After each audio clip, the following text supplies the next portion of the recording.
শুনিবলৈ পাইছোঁ অসমৰ মাননীয় মুখ্যমন্ত্ৰী হিমন্ত বিশ্ব শৰ্মাই ক'ৰবাত হেনো কৈছে যে অসমত যেতিয়া গুপ্ত হত্যা হৈছিল তেতিয়া মই অসমৰ DGP আছিলোঁ আৰু শ্ৰীবাস্তৱ অসমৰ ADGP আছিল।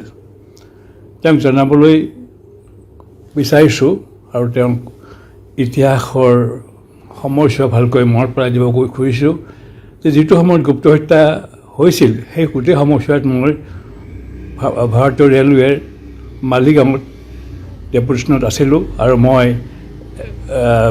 মহন্ত চৰকাৰৰ শেষৰ ফালে আহি অসমত যোগদান দিছিলোঁ আৰু শেষৰ 3 মাহ মই দায়িত্বত আছিলোঁ DGP হিচাপে।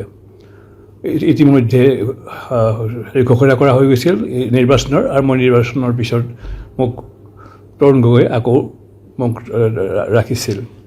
গোটেই গুপ্ত হত্যাৰ পিৰিয়ডটো যদি চোৱা যায়, যিটো সময়ত গুপ্ত হত্যা হৈছিল সেইটো সময়ত মই ডেপুটেশ্যন আছিলোঁ আৰু সেইটো সময়ত DGP যদি আছিল PV সুমন্ত। মই PV সুমন্তৰ বিৰুদ্ধে একো ক'ব নাযাওঁ কাৰণ মই নাজানো কোনে কৰিছিলে গুপ্ত হত্যা, কিন্তু যিটো সময়ৰ ইতিহাস গুপ্ত হত্যা সেই গোটেই সময়ছোৱাত DGP আছিল মিষ্টাৰ PV সুমন্ত। মই এইটো স্পষ্ট কৰি দিব খুজিছোঁ আৰু এইটো স্পষ্ট কৰি দিছোঁ মিষ্টাৰ হিমন্ত বিশ্ব শৰ্মাৰ জ্ঞানৰ কাৰণে।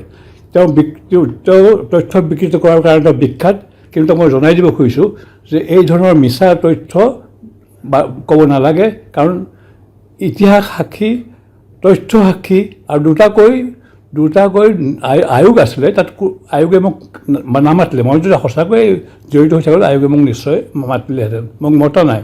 আৰু এই বিষয়ত যিবিলাক লিখনি ওলাইছে ইতিমধ্যে ওলাইছে তাত মোৰ নাম নাই, কাৰণ মই নাই সেই সময়ত। যিটো সময়ত গুপ্ত হত্যা হৈছে সেই গোটেই পিৰিয়ডটোত মই বেছিভাগ সময় মই ৰেলত আছোঁ আৰু মই শেষৰ ফালে আহি মই দায়িত্ব লৈছোঁ। আৰু সেই সময়ত দুটা ঘটনা হোৱা মনত পৰে। সেইটো গুপ্ত হত্যা বুলি সন্দেহ হয়।